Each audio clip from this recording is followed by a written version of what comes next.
की माइनॉरिटी को और विशेषकर मुस्लिम भाइयों को भड़काया जा रहा है। देश में किसी की भी नागरिकता सीए छीन ही नहीं सकता, क्योंकि कानून में प्रोविजन ही नहीं है। सीए जो शरणार्थी आए हैं पाकिस्तान और बांग्लादेश से धार्मिक प्रताड़ना के कारण, उनको नागरिकता देने का कानून है। और मैं मानता हूं। नमस्कार, आप देख रहे हैं एयर न्यूज, जहां हम आपको ले चलते हैं तथ्यों की गहराई में और उजागर करते हैं समाज के उन पहलुओं को जो अक्सर अनदेखे रह जाते हैं। आज हम बात करेंगे एक ऐसे ही मुद्दे की जिसे न केवल भारत में बल्कि संपूर्ण विश्व में चर्चा का विषय बन गया है। जी हां, हम बात कर रहे हैं नागरिकता संशोधन अधिनियम यानी सीएए 2024 की। क्या वास्तव में इस अधिनियम से भारतीय मुसलमानों की नागरिकता पर कोई असर पड़ेगा? क्या इससे इस्लाम की छवि पर कोई आंच आएगी? आइए इन सारे सवालों का जवाब ढूंढते हैं इस वीडियो में। पहला सवाल, क्या है नागरिकता संशोधन अधिनियम 2024? भारत सरकार ने सीएए 2024 को लागू करते हुए स्पष्ट किया है कि इस अधिनियम का उद्देश्य भारतीय मुसलमानों की नागरिकता पर कोई प्रभाव डालना नहीं है। गृह मंत्रालय के अनुसार भारतीय मुसलमानों को चिंतित होने की जरूरत नहीं है, क्योंकि सीएए ने उनकी नागरिकता को प्रभावित करने का कोई प्रावधान नहीं किया है और यह वर्तमान में भारत के 18 करोड़ मुसलमानों से संबंधित नहीं है, जिनके अधिकार उनके हिंदू समकक्षों की तरह ही हैं।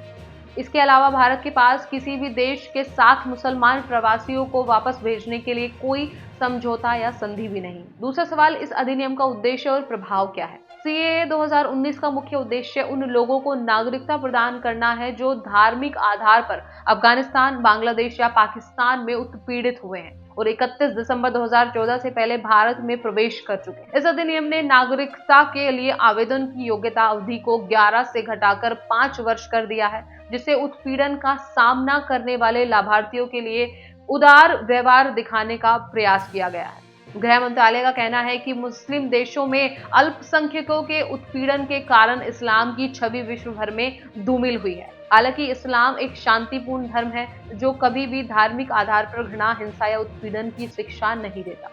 सीएए इस उत्पीड़न के लिए करुणा और मुआवजे को दर्शाते हुए उत्पीड़न के नाम पर इस्लाम को धूमिल होने से बचाता है।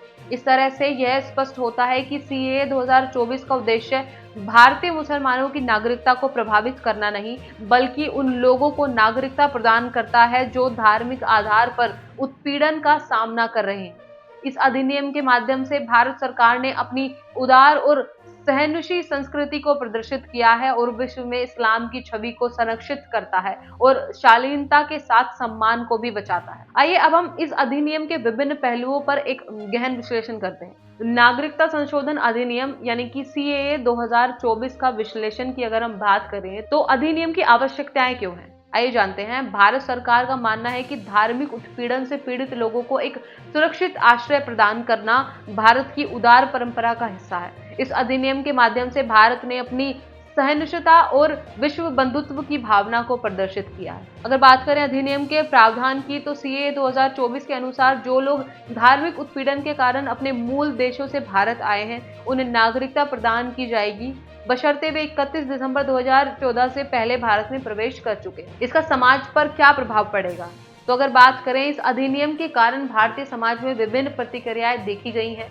कुछ लोगों का मानना है कि यह अधिनियम भारत की धर्मनिरपेक्षता को कमजोर करता है, जबकि अन्य इसे उत्पीड़न लोगों के प्रति भारत की करुणा के रूप में देखते हैं। अगर बात करें इस पर वैश्विक प्रतिक्रिया क्या है, तो विश्व स्तर पर सीएए 2024 को लेकर विभिन्न राय हैं। कुछ देशों ने इसे सकारात्मक रूप में देखा है, जबकि अन्य ने इसे भेदभावपूर्ण माना है।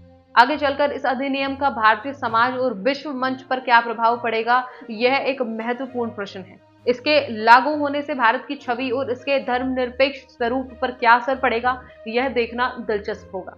वैसे सीएए 2024 के माध्यम से भारत ने अपनी उदार और सहनशील संस्कृति को प्रदर्शित किया है। इस अधिनियम का उद्देश्य उत्पीड़न का सामना कर रहे लोगों को नागरिकता प्रदान करना है, न कि भारतीय मुसलमानों की नागरिकता को प्रभावित करना। अगली वीडियो में हम इस अधिनियम के तकनीकी पहलुओं और उसके वैश्विक प्रभाव की ओर भी गहराई से चर्चा करेंगे।